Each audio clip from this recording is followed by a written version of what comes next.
Hey, good morning, students. Mike Lilly. This is the 13th video recorded lecture in our terrorism class this semester. Today being October the 4th, 2018.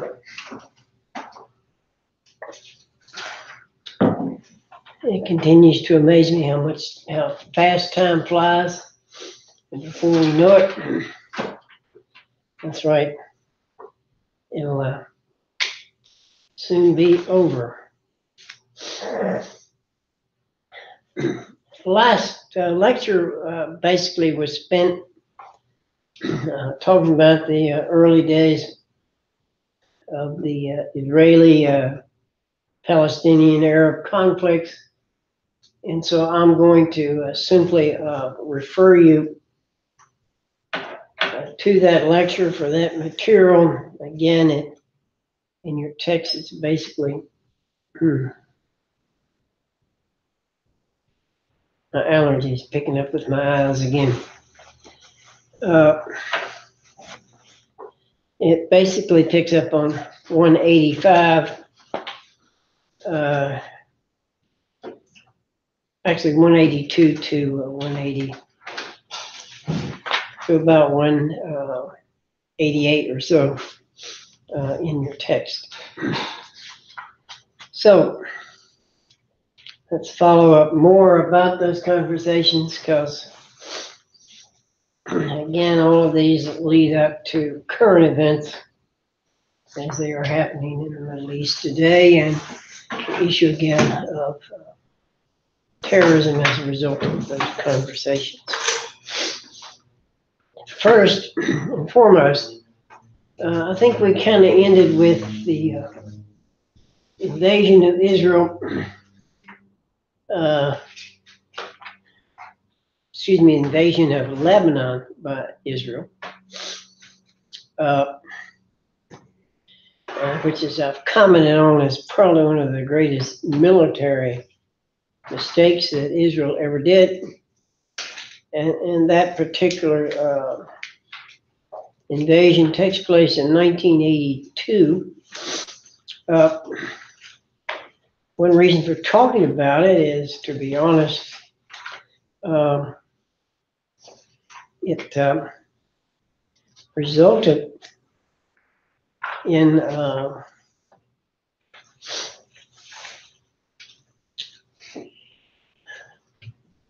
Israel getting what they initially asked for, but sometimes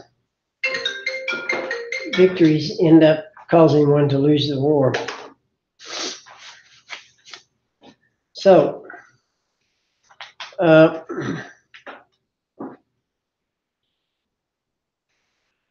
as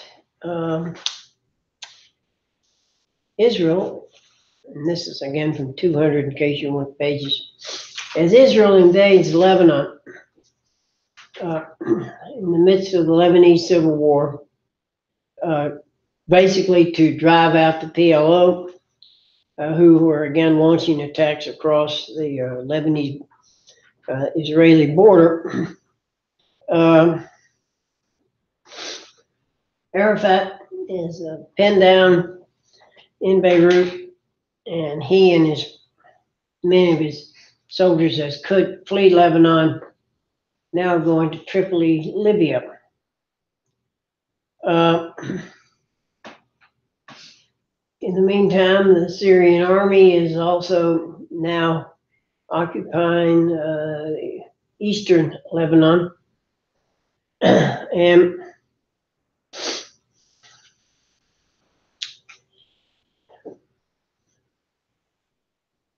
Israel then basically, after pressure from the United States, withdraws from almost all of Lebanon except for what's called southern Lebanon, where the Israelis form a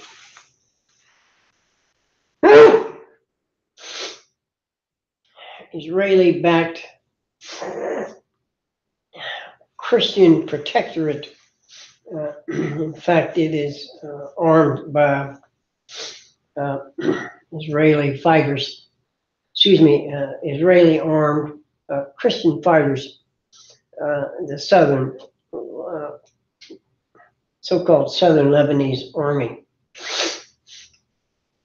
It is at this time, however, that something else begins to happen. PLO basically is always a Sunni organization and therefore not necessarily loved by Shias. And the Shias therefore under, as long as you had large PLO occupations in Lebanon, always felt somewhat downtrodden. After the 1982 invasion, the United States actually gets involved in it. President Reagan sends U.S. Marines into Lebanon to separate, into Beirut, to separate the warring parties, and to get the Israelis to withdraw, at least back to southern Lebanon. At this particular time, the Iranians, they said, start sticking their nose into Lebanon where it hadn't been before, and that again is because the Shia in Lebanon had begun to organize. And their organization leads to the formation of Hezbollah. Your text talks about Hezbollah having been supported principally by Iran and still remains supported by Iran. And of course, Hezbollah, as we have it today, has greatly changed from these early days in which basically it was a guerrilla-style organization. In the Syrian civil war, Hezbollah, which the Syrian army had armed and funded, comes to the aid of the Assad regime and sends in thousands of Hezbollah-trained soldiers to fight in the Syrian civil war in and around Damascus and north. There remains about 3,000 to 5,000 Hezbollah soldiers in Syria as we speak. The Israelis' biggest single fear is that once the civil war finally ends, when it's starting to wind down pretty much now, these Hezbollah soldiers are going to return to return to Lebanon, and then begin causing serious problems with the Israelis, because these are battle-hardened soldiers. They've been fighting with heavy weapons, and they're not afraid to engage in conventional warfare rather than just simple guerrilla hit-and-run tactics. I think it remains to be seen what's going to happen, but basically speaking, the majority of the Syrian civil war, now that the Russians have come in, seems to be pretty much over. Things that we expected in the early years of that civil war have turned out quite opposite than we thought. Anyway, the formation of Hezbollah means that the Shia in Lebanon they militarized. Currently, Hezbollah in Lebanon itself basically rules the country in a loose collaboration with the Lebanese Christian movement, Christians. And there's little, if any, doubt that they have a major playing role in the government there.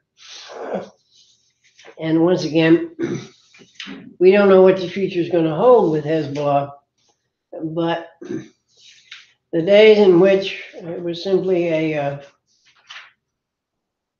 military group are long gone. Now, in your text, it's talked about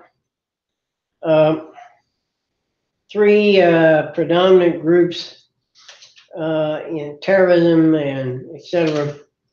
Hezbollah, Hamas, and the so-called Al-Aqsa Martyr Brigades. Groups basically on the West Bank. Hamas is formed on the Gaza Strip, that very narrow section of land between the Mediterranean, Israel, and Egypt. And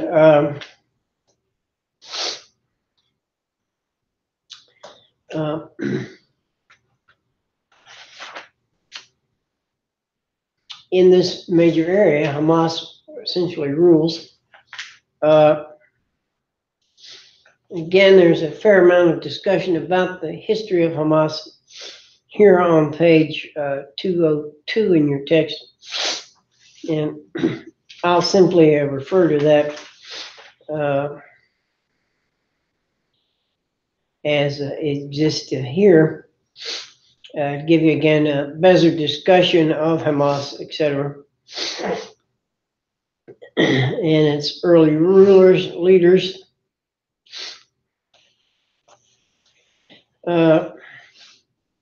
One thing the text, because of its material, has basically underwritten is that Hamas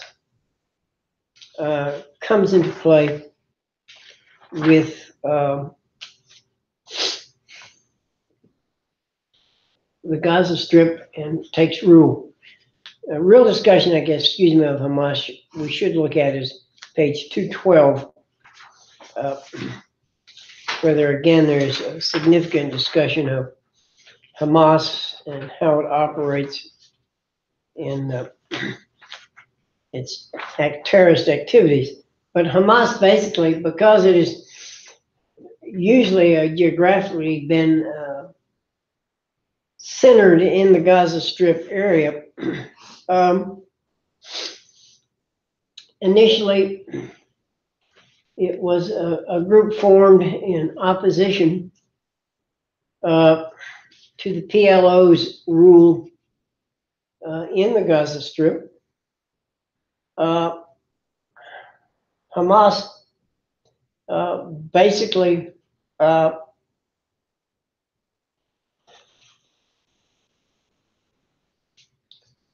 felt that the PLO under its current Prime Minister, Mahmoud Abbas, was not extreme enough for them. They wanted to fight again in these things. And again, you can see in your story about the power struggles in Hamas and its conflict and fight with the PLO. One of the things that many people, I guess, fail to understand is that all of these terrorist organizations in and around Israel have long had lots of power struggles among themselves. Certainly Hamas has had its own structure. I might add, the Israelis have done their best to try to destabilize that by assassinating several of its major leaders, beginning in 2004 when the initial founder of Hamas is assassinated and killed by Israeli helicopters who fire missiles and kill him as he's leaving a mosque in Hamas. His replacement killed shortly after by that. And at any rate, the current leader of Hamas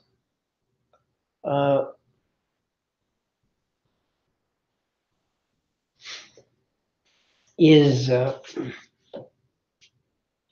named Khalid Mashal.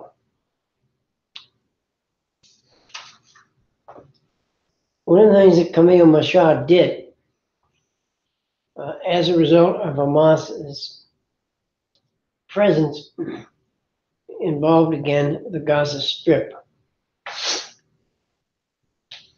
One of the things that had happened in Israel at the time is the issue of Israeli settlements. And there were a number, several large Israeli settlements in the Gaza Strip. Israeli settlers had simply gone in, taken off land. And these areas were patrolled by the Israeli army.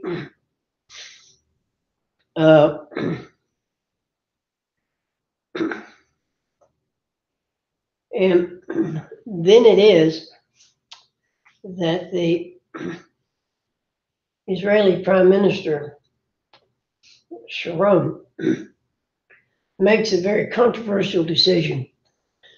And that is, with all of the problems in the Gaza Strip, Sharon simply decided it was no longer military possible for the Israeli army to go into these settlements, which were separated from the rest of the Gaza Strip properly. And so he withdraws all Israeli settlements and settlers from the Gaza Strip, forcibly removing those settlers who didn't want to move, and therefore making the Gaza Strip completely now under the authority of initially Fatah, or the PLO, who had its offices there in and around Gaza City.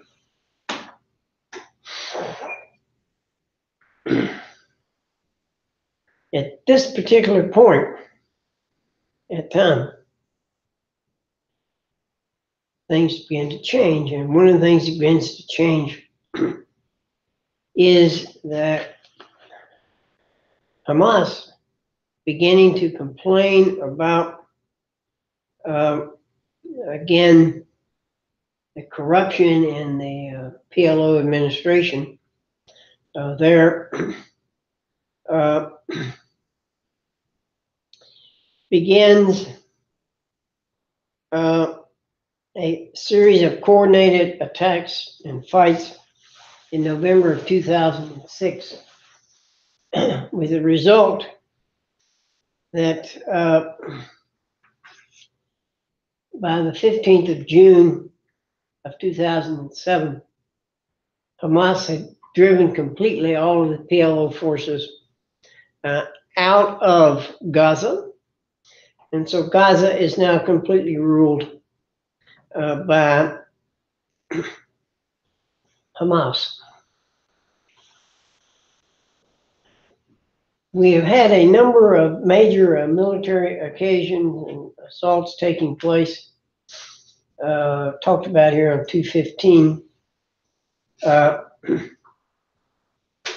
in which Hamas has basically started and instigated military reaction by Israel into the Gaza Strip. One of the worst takes place in 2009.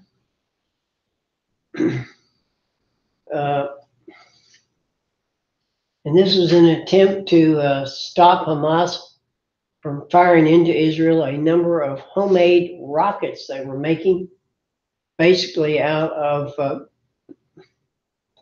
plastic pipe, which they filled with kind of like a skyrocket, if you will, except a larger version. Had a little bit of explosive on the end of it. They were firing them indiscriminately into Israel. And these homemade rockets began raining in on the Israeli settlements in and around the Gaza Strip border. Israel then kicks off, right after Christmas of 2008, so-called Operation Cast Lead,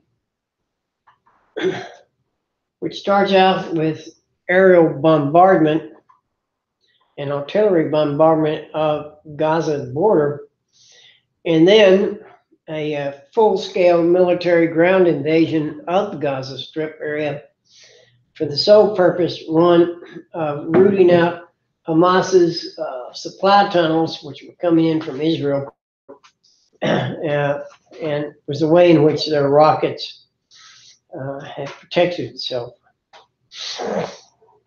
For 22 days, we have major elements of the Israeli Defense Force in Gaza. They blow up houses, tear down tunnels. We don't know exactly how many died. The Israelis didn't have too many casualties, but we know that Hamas probably had 800 to 1,000.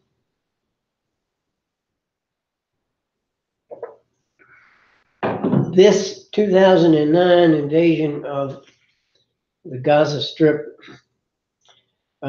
basically ends military capability of Hamas at that time, although it has literally come back from it somewhat, but not completely. There has since been at least two or three other major conflicts between the Gaza Hamas forces and the Israelis. There's been no more armed ground intervention, but certainly lots of other attacks, the most recent which occurred in 2016. The one thing that Hamas unfortunately learned from these attacks is that militarily they could not defeat the Israeli forces if they wished to engage them.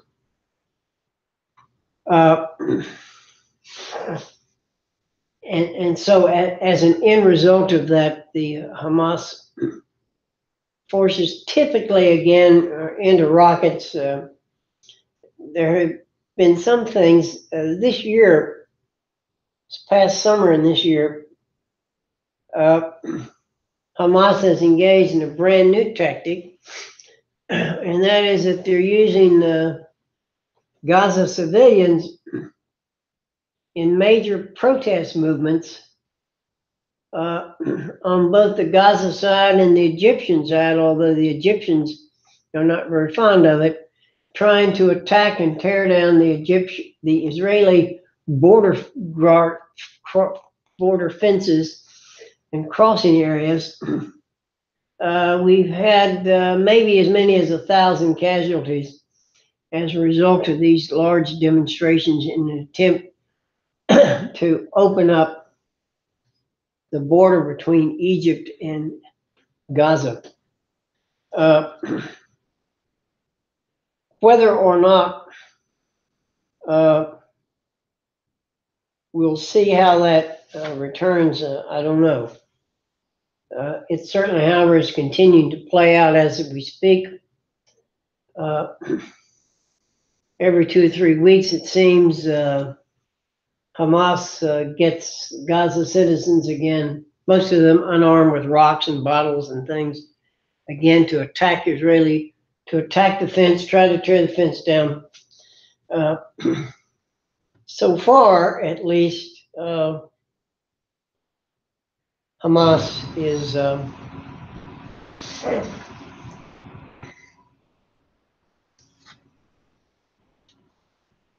seems to be, again,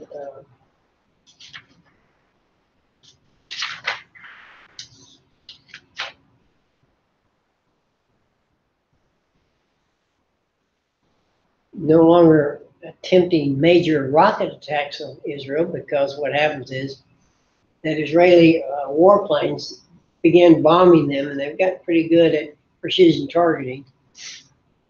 So much so that Hamas now, basically, they'll set a rocket off from someone's home in residential areas in a hope that civilian casualties won't happen, but they do happen. We've seen Israeli planes target hospitals and schools from which rockets were launched. Lots of international outcry that the Israeli government simply says, you fire rockets at us, we're going to hit you 3 times as hard. And that's currently where we are along with Israel and the Gaza Strip. Now here on 204 is a discussion, major discussion, of Hezbollah, where it starts, how its connection with Iran begins. There is little doubt that Hezbollah begins after the Khomeini Iranian Revolution of 1979.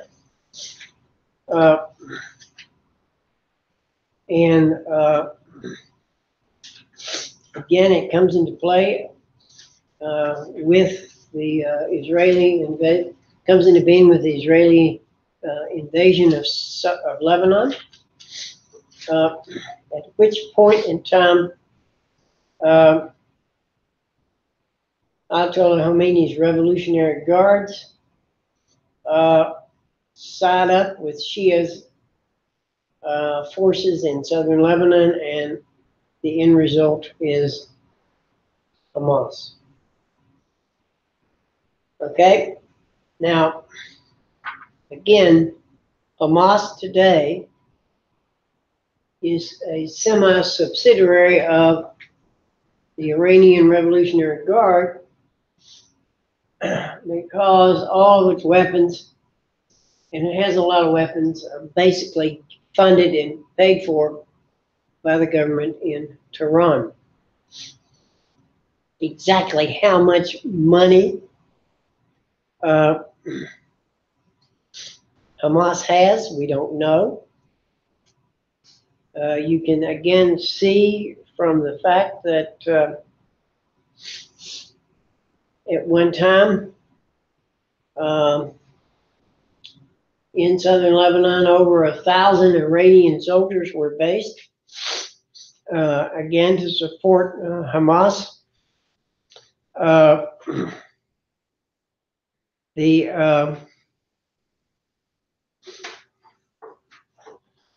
Basically as a buffer between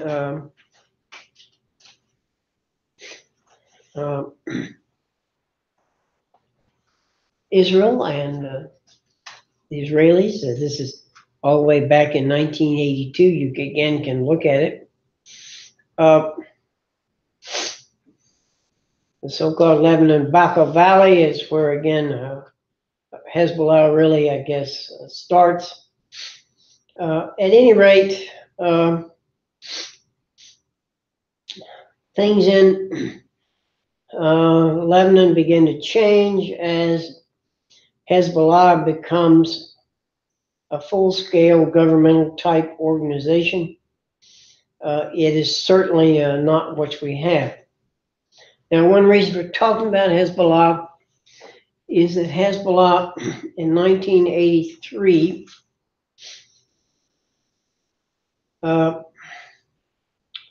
struck in Beirut a dormitory building housing United States Marines, killing 203 of them.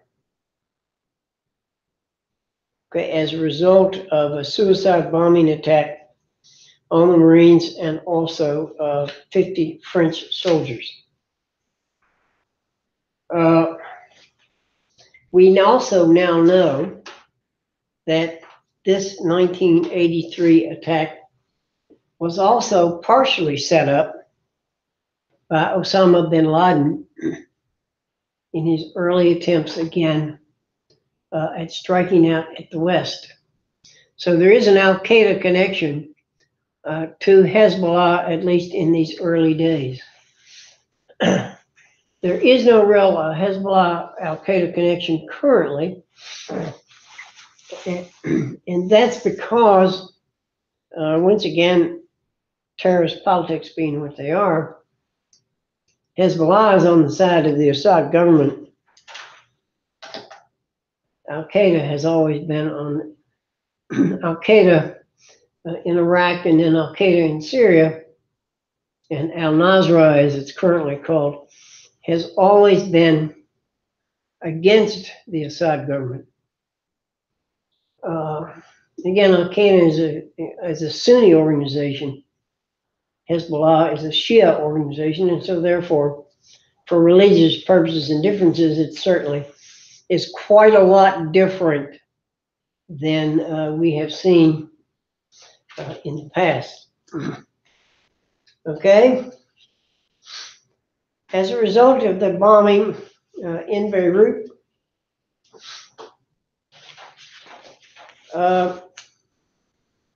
President Reagan withdraws U.S. forces from Lebanon. So you could say that's somewhat of a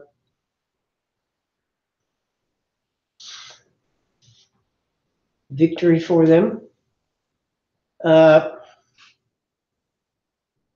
Lebanon, again, at this point then begins to be divided between Syrian-occupied Lebanon by the Syrian army and also Hezbollah. Again, you can look here at how Hezbollah has changed over the years from simply a guerrilla-type military organization in southern Lebanon to basically a government in and of itself. It has schools, hospitals, they all operate. Number of charities going on. Hezbollah, again, as I said, beginning back in 1998, began a political arm in which representatives from Hezbollah are elected into the Lebanese parliament. Lebanon is now essentially ruled. Again, this combination of Sunni Christian and Shias in Lebanon, in and around Beirut. And it's kind of a strange relationship, but basically Hezbollah's principal base has always been southern Lebanon, because that's where the Shia factions in Lebanon live and exist. Things have been pretty much quiet for a number of years, in that Hezbollah has focused its attention to the war in Syria. For the last 7 years, they have not engaged in any major military actions against Israel itself. What we do know, however,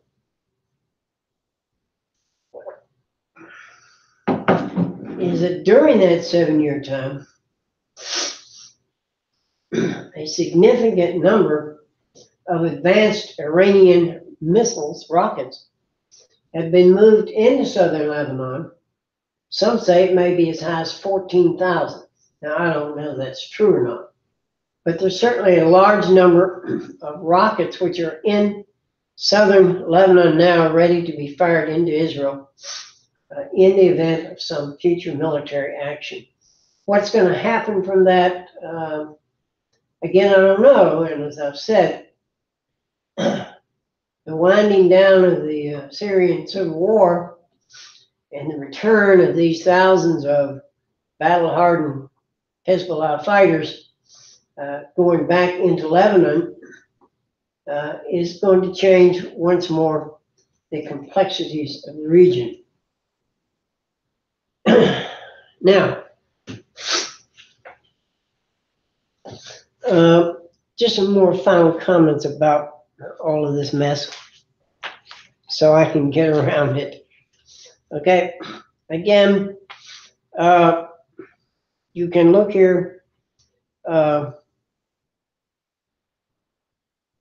again, the discussions of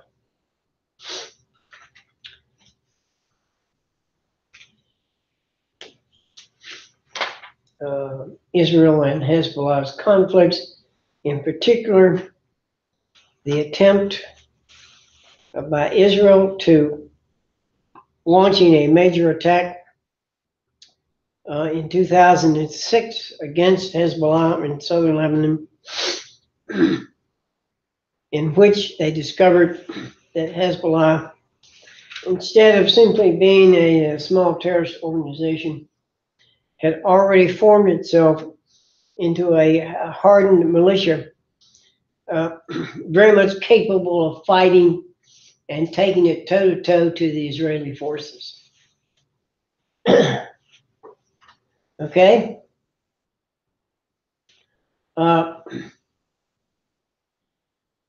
As a result of this,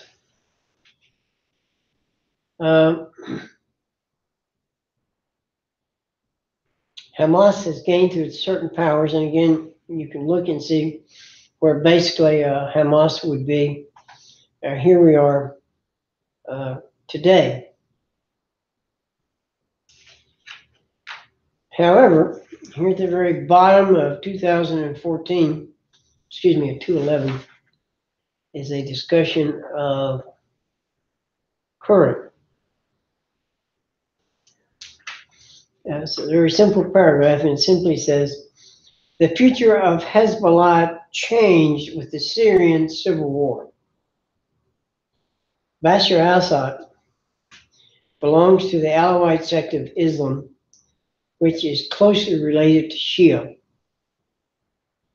Okay, when the war broke out, Hezbollah sent fighters to support Assad, and as I said already, estimates are between 5,000 and 7,000 Hezbollah soldiers fought or are fighting in Iraq in Syria as we speak.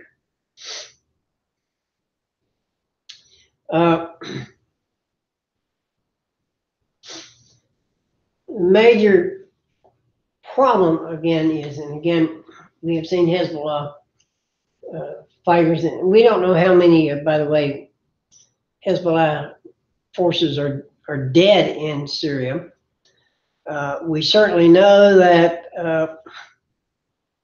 as part of the Syrian civil war, and the fact that Assad is so closely tied to Iran, that there are large numbers of Iranian soldiers and forces that are in Syria right now. And certainly their proxy fighters in Hezbollah have been armed by them. And so we don't know what's going to happen in the 4 years as things have changed in the Syrian civil war. And again, it's still fluid, I think, in the Middle East, in and around Syria, as to what the final end is going to be. It just changes almost sometimes day to day. Okay? Now,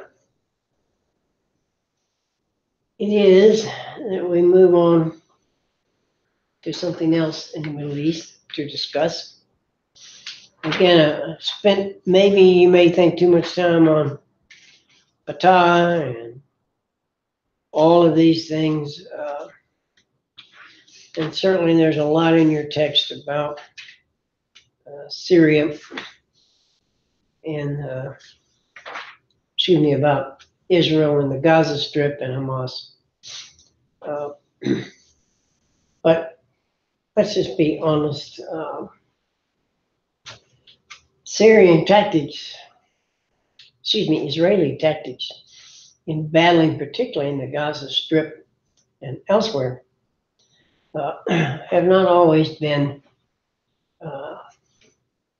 shall we say, powerful, I guess, to us. We certainly know that there has been a targeted assassination through the years of Hamas. And you can have a good look at it here on page 219 is how these things take place. Mossad itself is not immune from murdering people, even in countries other than the Gaza Strip or Israel.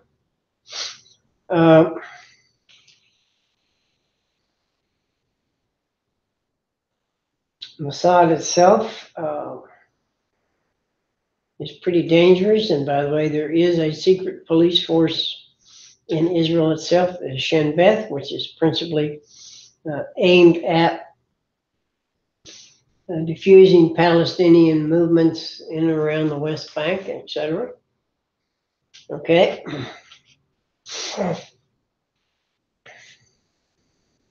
So it's kind of hard to say again how things will probably end up. But again, I suspect that we'll soon see attention shift from Israeli warplanes bombing in the Gaza Strip, which they did as recently as a month ago, to other things. Finally, in southern Lebanon itself, another major shift has occurred in that in the Lebanon-Syrian border, we have Iranian military units, regular military units, through the so-called Iranian Guard, setting up bases in southern Lebanon for regular Iranian army troops to be stationed. Israel has already bombed at least 10 of these installations, claiming that Iranian forces no longer have no need to be in southern Lebanon, and that it affects their defense. We don't know what these Iranian military units are being set up for in southern Lebanon and across the Syrian border, but I can only say that since Iran has always professed that it wishes to overthrow the Israeli government, that it's setting up a future major armed conflict with Hezbollah and the Iranian Revolutionary Guard and other units attacking Israel in a major conventional battle. It may be a year or two off, but it is going to happen sooner rather than later. Now, the one thing that in far as Lebanon is concerned, the Syrian civil war has done two things. One, it meant that the Syrian army withdrew from Lebanon, where it held sway for so long, to fight its enemies as the revolt takes place in Syria. And it also means that and it also means that 1.5 million refugees from Syria have fled into Lebanon and are now there in refugee camps along the Syrian Lebanese border. Lebanon, therefore, aside from Turkey, has become the largest refugee place where Syrian refugees are currently set.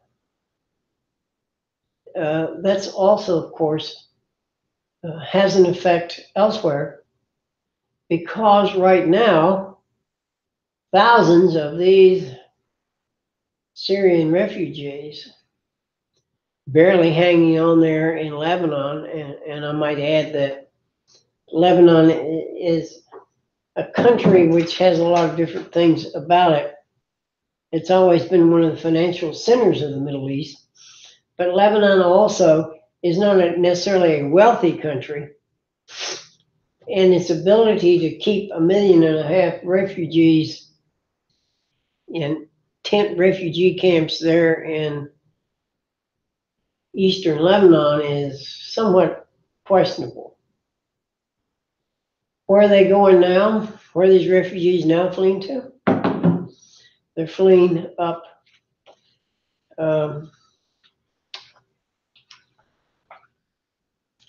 if you can look You see where Lebanon is if you look on your map on 182.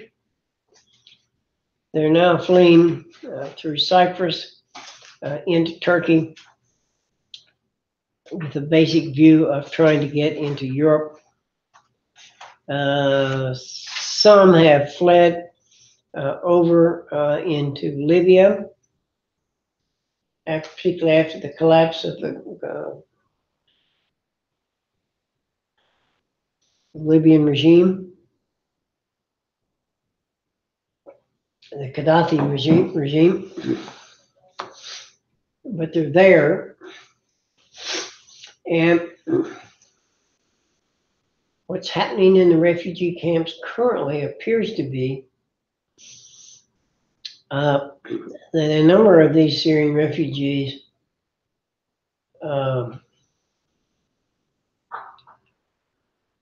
want to go back home, and we've had some conflicts between the Lebanese army and by the way, there is a Lebanese army.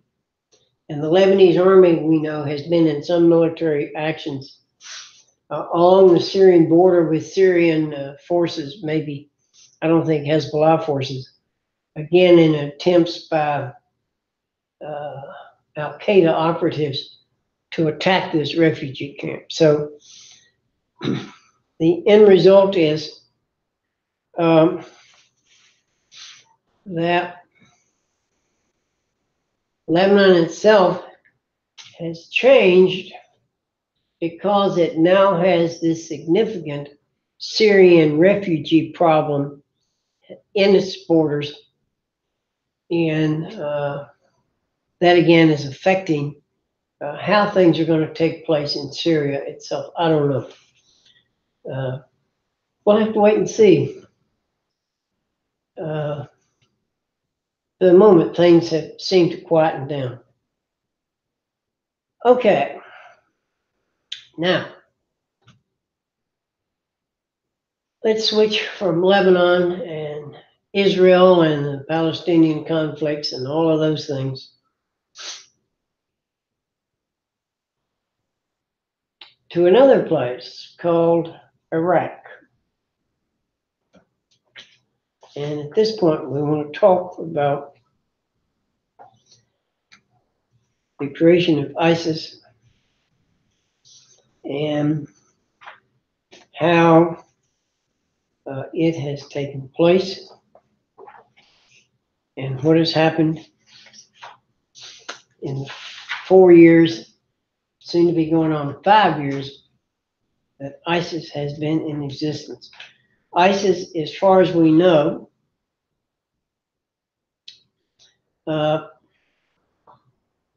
originally comes into creation about 8 years ago in May of 2010,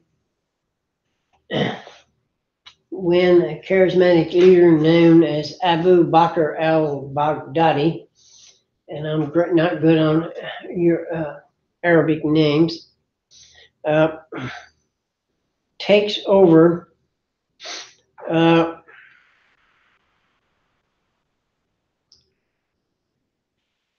part of the Al-Qaeda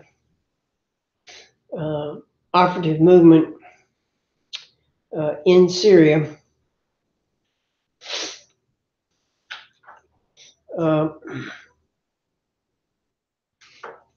Okay, and that's in 2010.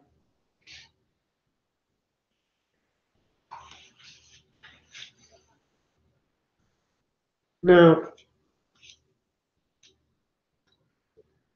the rise of ISIS then would result in 4 years of the major military units of ISIS basically conquering half of Iraq and probably half of Syria. Page are you on? Starting on page 265.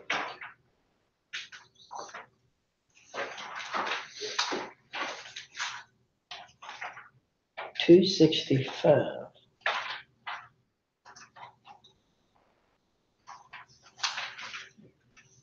So this is where we have the start of what's come to be called ISIS and al-Nusra and Zarqawi, the initial leader who forms what would become ISIS. Okay? But Zarqawi's rise to power begins in the year 2000, after the year 2003, because that's when the United States, in my own personal opinion, and I don't know that this is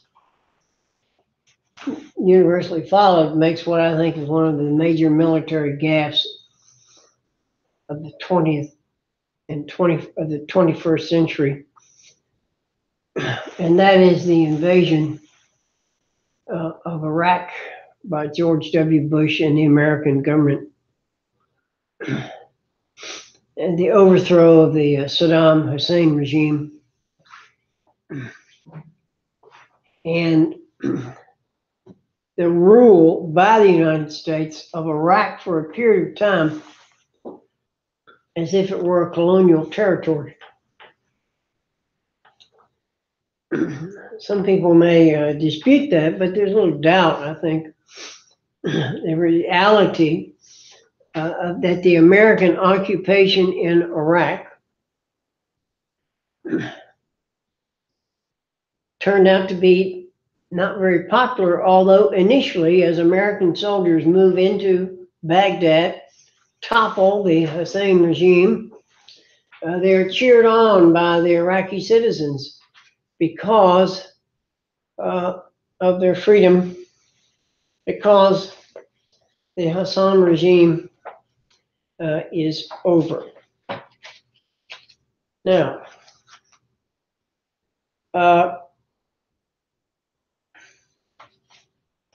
I'm only going to try to pick up some things about formation of ISIS, etc. But I need to try to get into this invasion of Iraq by U.S. forces. I'll get it here in just a minute. I'm always missing on pages.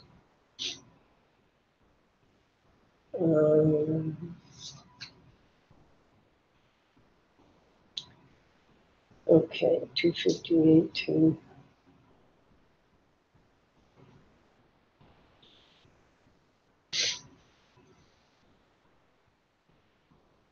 Okay, to...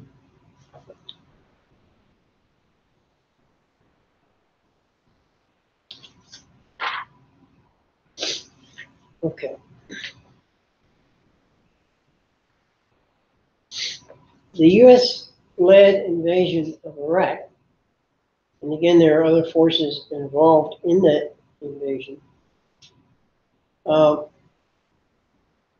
takes place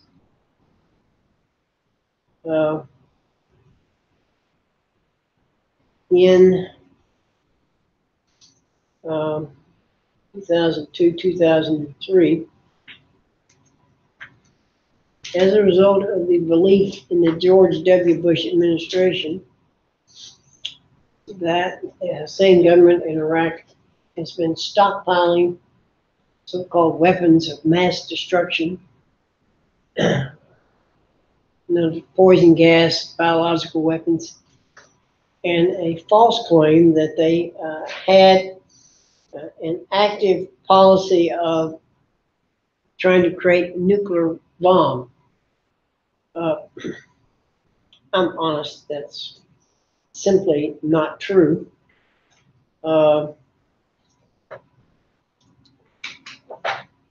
we now know that much of what we thought was true in Iraq at the time of the American invasion in 2003 was false.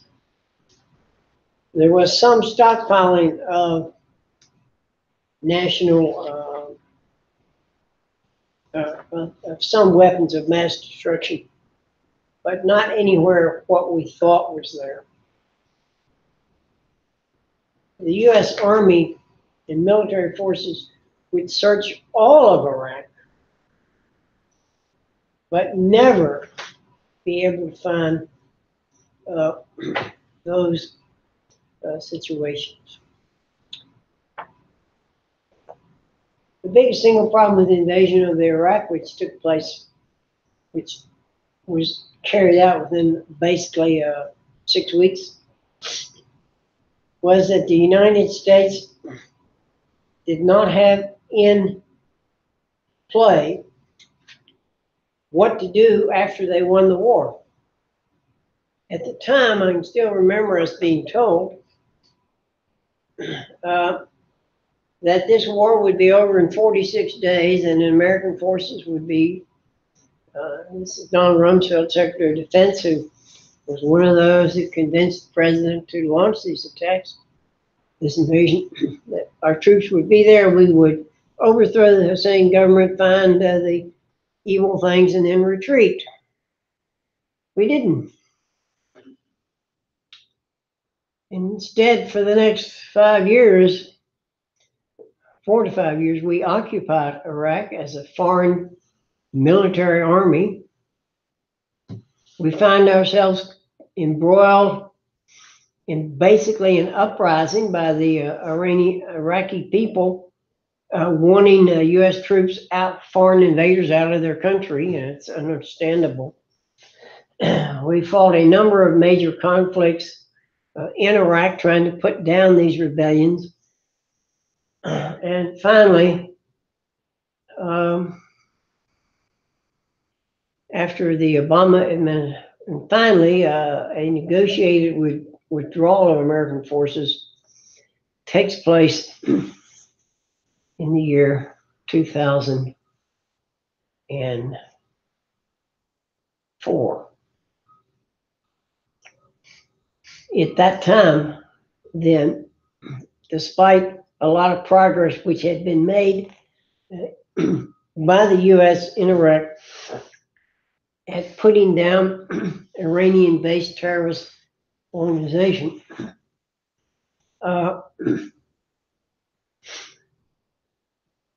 President Obama wisely, maybe I would always like to say unwisely, pulls all U.S. forces out of Iraq where they were, leaving a vacuum which it's filled. And who fills the vacuum?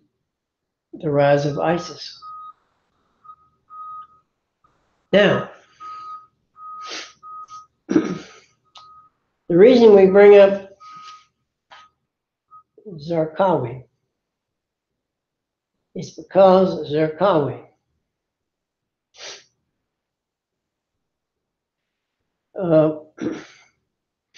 comes to play. It comes to play an important role in Iraq as part of this uprisings against the American occupation of Iraq. Okay? There were two separate religious movements in Iraq as the invasion takes place. One, the Shia population of Iraq, and basically Iraq is basically a Shia-dominated country. But Saddam Hussein, who by the way was pretty much a secular ruler of Iraq, not associated with either of the two religious sects. But Saddam Hussein's base of power were Sunnis. And so you had a minority Sunni government ruling Iraq come into play. At any rate, the end result, and I'm here on page 265 and now 266, talking about, again, what happens in Iraq as what initially was called AQI, or Al-Qaeda in Iraq, led by Zarqawi as the leader of the government. Okay.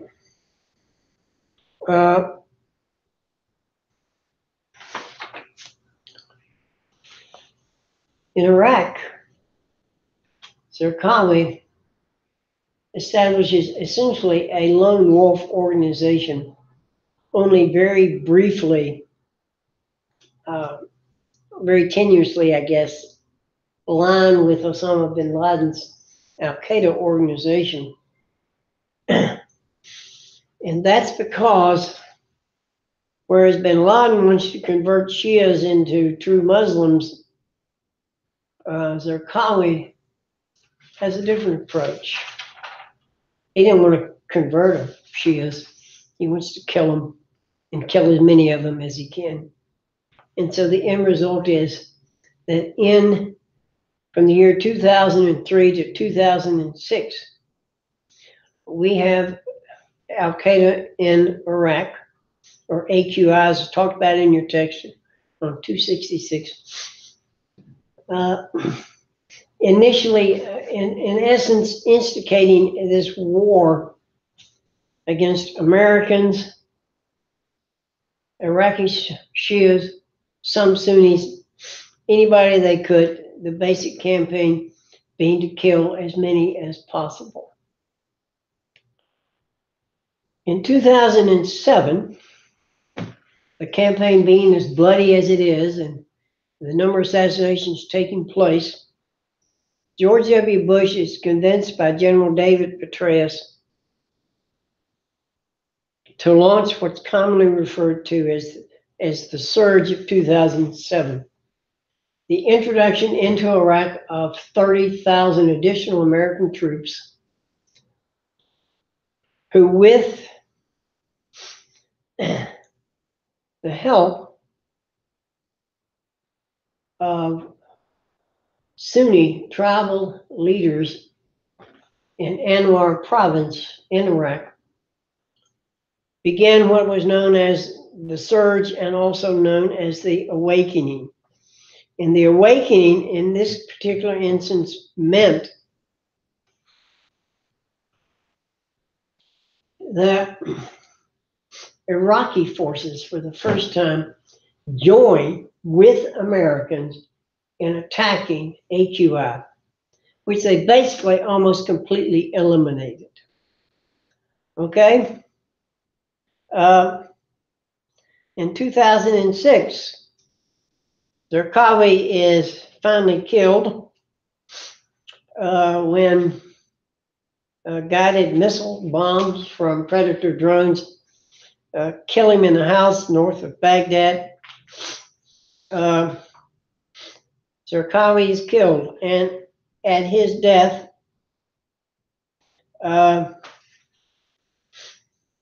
Zarqawi's organization basically is ready to be collapsed,